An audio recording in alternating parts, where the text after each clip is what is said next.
નમસ્કાર મિત્રો, મારી યુટ્યુબ ચેનલમાં તમારું હાર્દિક સ્વાગત છે। આજે આપણે વાત કરવાના છીએ રણછોડ બાપુનું પગેરું બનેલી ઘટના।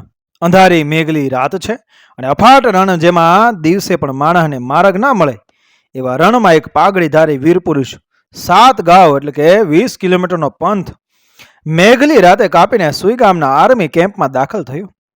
ત્યાં તો આ માલધારીને જોતા સેનાના કર્નલ ઊભા થઈ ગયા અને ઉત્સુકતા અને ઉતાવળે પૂછવા લાગ્યા, પગીજી ક્યાં ખબર હે? એટલે કે શું સમાચાર લાવ્યા છો? માલધારી સામે જવાબ આપે છે, સાહેબ બધું જ બરાબર છે, આપણા બધા જ સિપાહીઓ સલામત છે, પણ મને અડધી રાતે આમ તાબડતોડ બોલાવવાનું કારણ?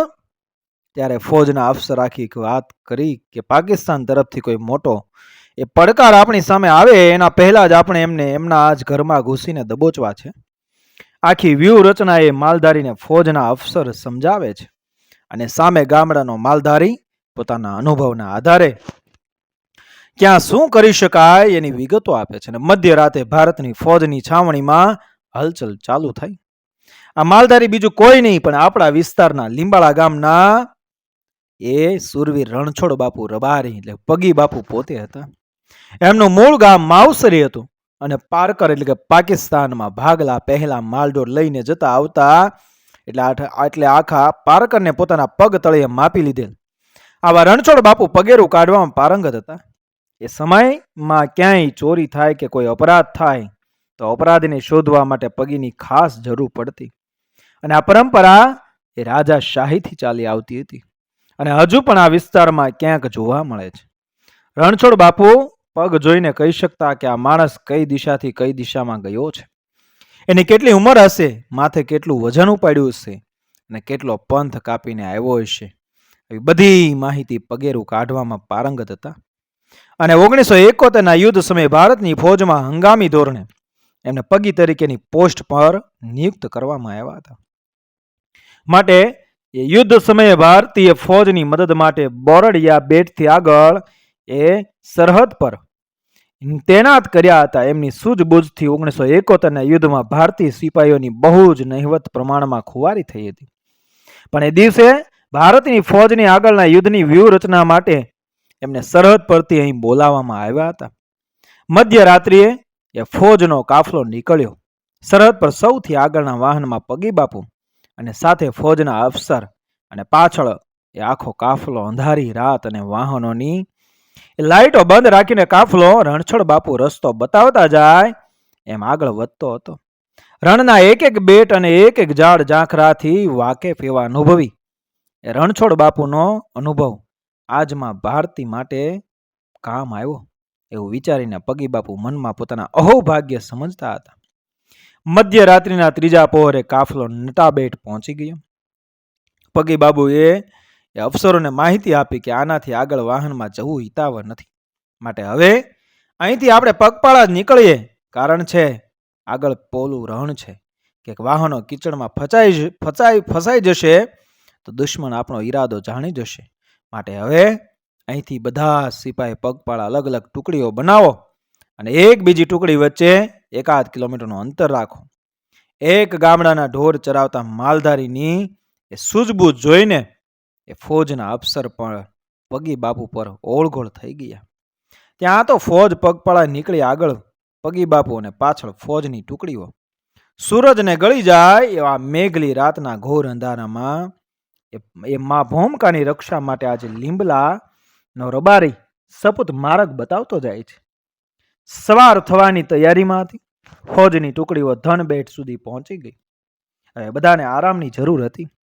ફોજના અફસર સાથે વાત કરીને ફોજને ત્યાં રોકવાનો નિર્ણય થયો, પણ રણછોડ બાપુના મનમાં માતૃભૂમિ માટે કંઈક કરી છૂટવાની ભાવના ખૂબ ભરેલી હતી।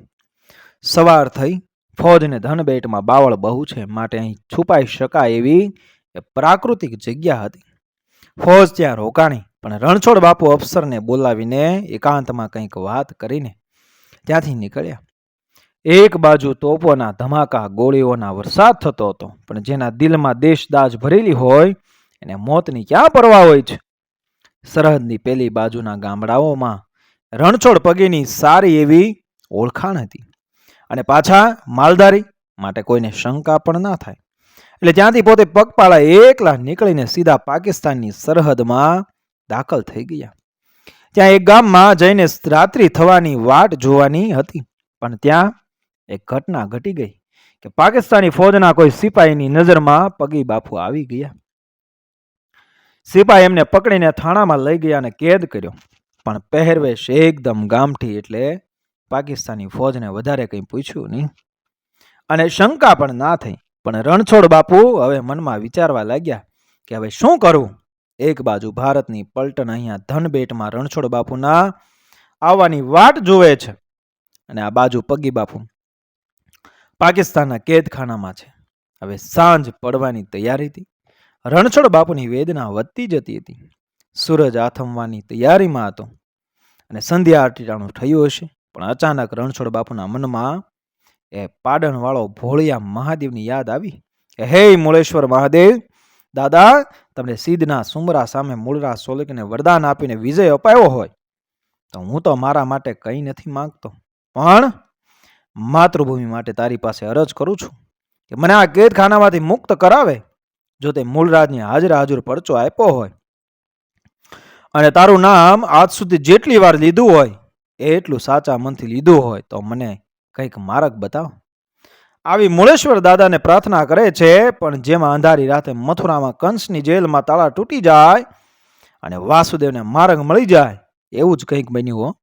આ વાત મેં રણછોડ બાપુના મોઢેથી સાંભળ્યું છે અને આ વાત કરતા કરતા પગી બાપુના આંખના ખૂણા એ ભીના થઈ ગયા હતા. આ કોઈ મારું અનુમાન નથી, એની ખાસ નોંધ લેવી મિત્રો. પાકિસ્તાની સિપાહીઓ પોતપોતાના એ કામમાં વ્યસ્ત હતા. એવામાં રણછોડ બાપુની નજર કેદ ખાનાના દરવાજા ઉપર પડી. જોયું તો તાળું ખુલ્લું જ હતું. બસ આટલા મોકાની જરૂર હતી.